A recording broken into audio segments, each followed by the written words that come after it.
Hello everyone, I am Shivam Gupta, owner and founder of 3D Learning Academy in Monk Zone. So guys, today's video is going to be extremely important for those that are appearing for Maharashtra CET exam because I am going to discuss about the last year paper pattern analysis. तो guys, section by section analysis करने वाले हैं topics का. ये बहुत important होता है कि आपको कौन कौन से टॉपिक्स में ज़्यादा ध्यान देना है और कैसे अपनी तैयारी करनी है. बिकॉज सीडी का कुछ पैटर्न हमेशा फिक्स रहता है, कुछ टाइप क्वेश्चन हमेशा आते हैं. नो डाउट कि नॉन कैट एग्जाम से काफ़ी सिमिलर है, बट स्टिल कुछ टॉपिक्स ऐसे हैं इनका प्लेसमेंट और कुछ वैरायटी अलग टाइप की आती है सीडी में. तो ये काफ़ी ज़्यादा इंपॉर्टेंट है. गाइज अपार्ट फ्रॉम दैट एक आप लोग के लिए गुड न्यूज़ है रिगार्डिंग द टेस्ट सीरीज़. ठीक है, तो टेस्ट सीरीज़ में हम डिटेल्स बताएंगे एंड कुछ ऑफर है आप लोगों के लिए काफ़ी अच्छे. बिकॉज यू नो कि सीईटी एग्जाम को वाकई अगर JBI में सिम3 जाना है तो एटलीस्ट 40 मार्क्स आपको देने पड़ेंगे और टाइम काफ़ी है. बिकॉज जून से पहले एग्जाम होना नहीं है, जून एंड में बोला गया है, तो जुलाई भी जा सकता है, तो बहुत टाइम है. और स्पीड बेस्ड एग्जाम है हाईली, 150 मिनट 200 क्वेश्चन. चलो guys let's start without wasting any more time. So guys quants की अगर बात करें, क्वांट्स में नंबर्स जो चैप्टर होता है, नंबर्स का इस बार लास्ट ईयर एक क्वेश्चन आया था, बट नंबर्स टॉपिक से आते हैं क्वेश्चन, एक की जगह 5 भी हो सकते हैं इस बार. तो गाइज ऐसा मत देखना कि इस बार कम आया तो अगली बार भी कम आएगा. वो टॉपिक आपको पढ़ना है, ठीक है, जो कि ज़्यादा भी हो सकते हैं. तो नंबर्स ही आपका हो गया.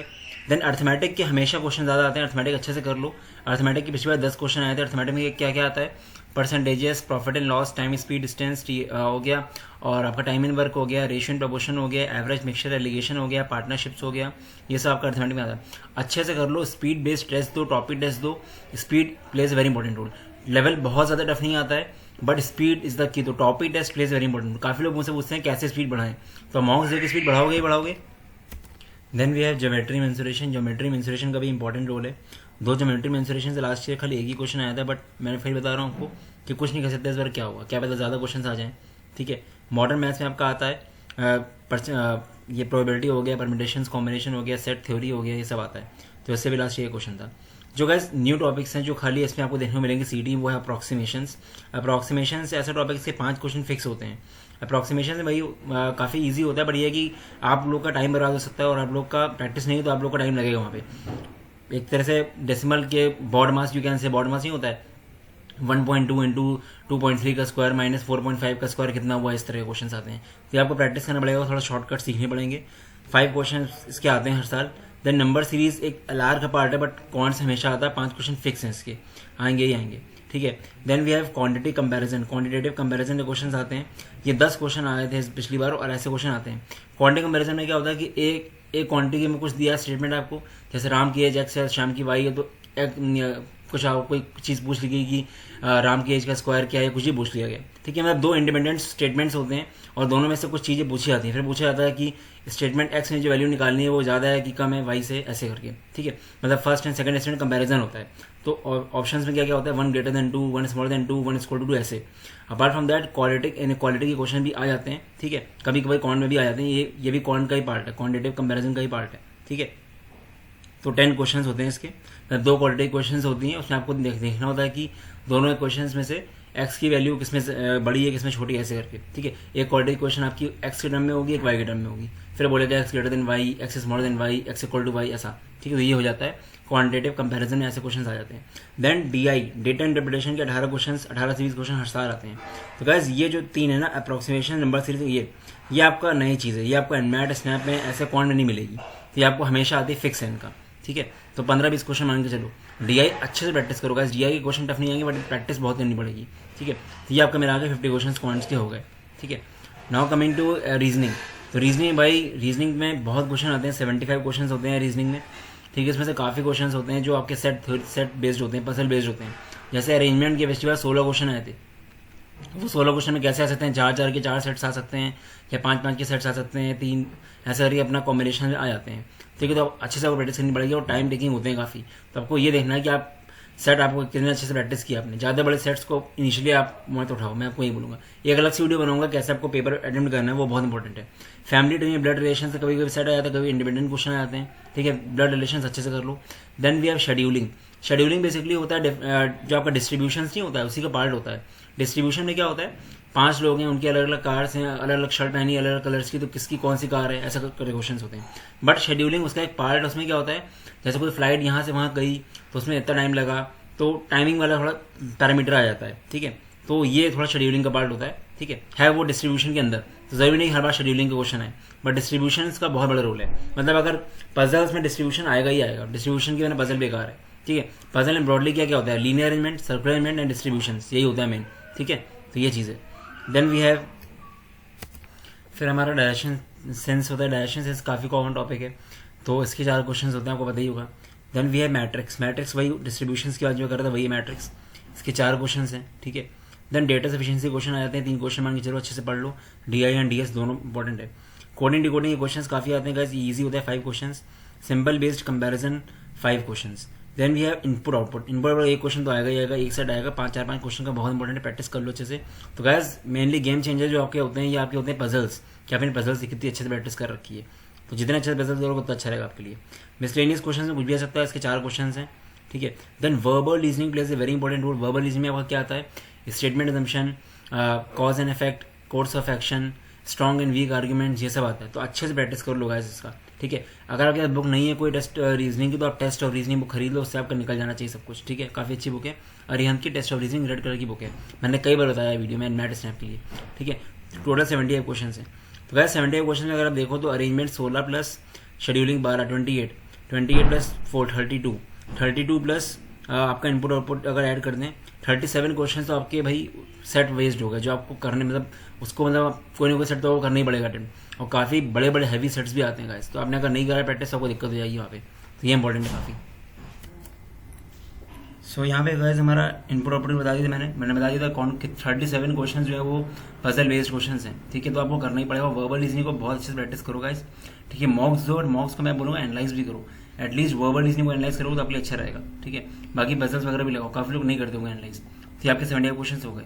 Then coming to English. English में गाइस वोकैब को भाई पीछे पड़ जाओ वोकैब के। मैं एनालाइज कर रहा था कि अगर कि वोकैब अच्छी हो आप कर लोगे। पैरा जंबल्स 100 प्रैक्टिस कर लो, 100-200 पैरा जंबल्स प्रैक्टिस कर लो। आपने टाइम IMS CL कोई भी लिया होगा, फिर PDF मिल जाएगी, वहाँ पे हैं सारे क्वेश्चन, ठीक है। 5-6 क्वेश्चन देखो आते हैं पैरा जंबल्स के, ठीक है। देन फिर in the blank synonym based. अगर आपको सिनोनिम आता है तो आप कर लोगे, तो ये ईजी होता है इंग्लिश, प्रोवाइडेड कि इंग्लिश अच्छी है कि नहीं है, ठीक है। देन प्रोबेबल स्टार्टर्स, ये आपके 2 क्वेश्चन होते हैं इसमें। देन आपका इनकरेक्ट वर्ड यूसेज, इसके 4 क्वेश्चन होते हैं, ठीक है। देन आपका फेस रिप्लेसमेंट हो गया, ये आपका हो गया 5 क्वेश्चन। फिर इन द ब्लैंक्स के आपके हो गए 7 क्वेश्चन। ये फिर 7 क्वेश्चन जो हैं ये आपके वोकैब बेस्ड होंगे, हो सकता है ग्रामर बेस्ड भी हो, बट वोकैब का बहुत बड़ा रोल है, ग्रामर ही पढ़ लेना अच्छे से। सब्जेक्ट वर्ड एग्रीमेंट कर लो, एरर स्पॉटिंग वाले क्वेश्चन आ जाते हैं। Then we have word interchange, ठीक है। वर्ड इंटरचेंज के 3 क्वेश्चन हैं। फिर शॉर्ट पैसेज इन्फरेंस, एक क्वेश्चन। FIB फ्रेजल वाला एक क्वेश्चन है। कनेक्टर्स 3 सेंटेंसेस वाले एक क्वेश्चन। RC आपके 15 क्वेश्चन है। RC को भी आप इग्नोर नहीं कर सकते हो गाइस, जब टाइम मिलेगा आप करो RC को। RC मेरे ख्याल से बहुत टफ नहीं आएगा, बट ये कि टाइम मैनेजमेंट वाला खेल है सारा। 50 क्वेश्चन, तो बहुत बड़ा रोल है गाइस वोकैब का है। वोकैब अच्छे से करो आप। वोकैब के लिए मैंने खुद वीडियो बनाया, 600 वर्ड्स मेरे बनाए हुए हैं, यूट्यूब में जाओ, वर्बल एबिलिटी प्लेलिस्ट में मिल जाएंगे आपको, ठीक है। तो ये गाइस हम लोग का सेक्शन थे। बाकी जो एब्स्ट्रैक्ट रीजनिंग होता है वो नॉन वर्बल रीजनिंग है, इमेज बेस्ड आपने देखा ही होगा, तो उसमें कुछ ऐसा सेक्शनल नहीं होता कुछ, ठीक है। कुछ वैरायटी ज़्यादा नहीं होती, मिरर इमेज वगैरह होती है, ठीक है। तो आप उसको कर लेना। बाकी 3 सेक्शन मेन थे, ठीक है। तो गाइस ये हमारा था। बाकी coming to the mock surprise, तो guys mocks plays a very important role. 40 मॉक्स मिनिमम देना चाहिए आपको, ठीक है। एंड रेलिवेंट मॉक्स हो, लास्ट ईयर लेटेस्ट पैटर्न पे हो तभी फायदा है, क्योंकि लास्ट ईयर थोड़ा अलग आई थी वर्बल, तो वो पैटर्न अच्छा होना चाहिए, ठीक है। बाकी ओवरऑल पैटर्न अच्छा होना चाहिए। एक लेवल ऊपर रहेगा तो आपके लिए अच्छा रहेगा। देखो ज़्यादा लेवल के क्वेश्चन डालने का फायदा नहीं है, बहुत टफ रहने का फायदा नहीं है, उतना टफ भी नहीं आएगा। बस ये है कि CET लेवल का आना चाहिए कि तो भैया 150 मिनट में कर ले कोई क्वेश्चन, ठीक है। बनाने को आप टफ बहुत बना सकते हो, कैट लेवल क्वेश्चन डालकर फायदा नहीं उसका कुछ। और जैसा प्लेसमेंट इसमें है वैसा होना चाहिए सब, एटलीस्ट क्वांट्स होना ही चाहिए मिनिमम, ठीक है, होना सब में चाहिए। तो वैसे अगर बात करें हम लोग इसकी,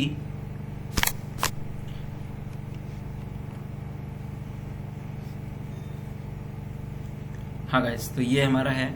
हाँ तो ये बात करें अगर हम लोग मॉक्स की, तो मॉक्स 12 फुल लेंथ मॉक्स की कॉस्ट हमने गाइस 719 कर दी है, हाईली इकोनॉमिकल कर दिया है। बिकॉज हमको पता है कि मैं आपको बोलूंगा कि आप मल्टीपल टेस्ट सीरीज लो, यही फायदा है। एक ही कोचिंग के अपने बहुत सारे मॉक्स लिए तो उतना फायदा नहीं होता है, आपको पता नहीं चल पाता है। बेटर रहेगा कि अगर आप 3-4 टेस्ट सीरीज देखोगे तो आपको एक सेफ्टी रहेगी, आपको वहाँ पे रहेगा यार मैं टफ से टफ एंड ईजी मॉक दिए हैं, तो आप सेफ रहोगे, ठीक है। तो मैं आपको ये रिकमेंड करूंगा कि आप ऐसे मॉक्स लो जो मतलब 30-40 मॉक, एटलीस्ट 3 टेस्ट सीरीज आप लो, 3 से 4 टेस्ट सीरीज। इकट्ठा बहुत सारा एक ही का लेने से अच्छा है, क्योंकि सबका अलग, सबकी कंटेंट टीम अलग होती है, सबका अलग होता है लेवल, तो आपके लिए फायदा रहेगा, आप सेफ साइड रहोगे, ठीक है। यही चीज़ आपको सिखाई जाएगी फाइनेंस में भी कि आप हमेशा अपना रिस्क डाइवर्सिफाई करो, क्योंकि यहाँ पे आपको काफी मार्क्स देने हैं, 40 मार्क्स से नीचे आप सोचो मत अगर आपको वाकई JBM सिंसियर चाहिए तो, ठीक है। वो 798 ने कर दिए। दोस्तों looking for structural crash course with practice sessions till CET exam, तो हम लोग का आप क्रैश कोर्स चेक कर सकते हो। जितना भी कंटेंट मैंने बताया सब कंटेंट आपको मिलेगा, थ्योरी, हैंडआउट्स, वीडियोस, पीडीएफ बहुत ही ज्यादा स्ट्रक्चर्ड है विद सॉल्यूशंस हैं सबके, ठीक है। एंड टेलीग्राम में 3 डेज प्रैक्टिस सेशन चलता है, उसके पहले पूरा टाइम टेबल मिलेगा आपको, प्लस 12 मार्क्स तो ही है CET के। ये आपका 1500 का है। 6 तारीख का आज ही है, आज से स्टार्ट हुआ है ये कोर्स, अगर आपको लेना ले लो। और यहाँ पे आपका चलता रहेगा लगातार, तो बहुत ज्यादा प्रैक्टिस हो जाएगी। काफी लोग डिसिप्लिन नहीं बना पाते हैं प्रैक्टिस का, तो इससे आपका एक प्लान हो जाएगा, क्योंकि आपको एडवांस में शेड्यूल मिल जाएगा, ठीक है। और हम लोग काफी वीडियोज एंड थ्योरी हैंडआउट्स डालते रहते हैं पोर्टल में, तो ये आपका हो जाएगा, ठीक है। तो जिन लोगों आप यू कैन विजिट moxon.in/CET, यहाँ पे आप जाओ /CET में आपको दोनों पैक्स मिल जाएंगे, आपको जो ले लो और वाकई स्टार्ट कर दो। बहुत अच्छा मौका है CET निकालने का, मैं फिर बता रहा हूँ आपको, क्योंकि काफी बच्चे फॉर्म भरेंगे ही नहीं इस बार। पिछली बार का सीन अलग था, पिछली बार CET टाइम पे हुआ था, लोगों ने दिया, और जिसका 99.99 आया वो इस काउंसलिंग में बैठेगा ही बैठेगा भाई, जब से जो भी कॉलेज ले लिया हो। इस बार लोग कॉलेज ले चुके हैं, अब वो फॉर्म नहीं भरेंगे CET का। क्यों? क्योंकि उनको 10 लाख वापस नहीं मिलेंगे NMIMS की अगर बात करें, या फिर कोई भी कॉलेज बात करें 3-4 लाख जो भी है, क्योंकि कब एग्जाम होगा कब रिजल्ट आएगा बहुत मुश्किल है। आप खुद सोचो ना, जुलाई में तो एग्जाम होना है, जुलाई तक सब कुछ वो हो जाता है, जुलाई तक लिमिट नहीं होती है, you can not take the refund, ठीक है। एक लिमिट होती है हर कॉलेज की, तो ये चीज है। तो वाकई जो लोग इस बार कर रहे हैं अच्छे से लग के कर लो। और लास्ट ईयर 99.97 में आपका JBMS मिला है, 99.93 में सिमसरी मिला है। इस बार भी हो सकता है इसी टाइप का कट ऑफ जाए, ठीक है, तो बच्चे भी कम बैठेंगे और क्वालिटी बच्चों की कम होगी, ठीक है। चलो guys, this was our video, all the best, bye bye.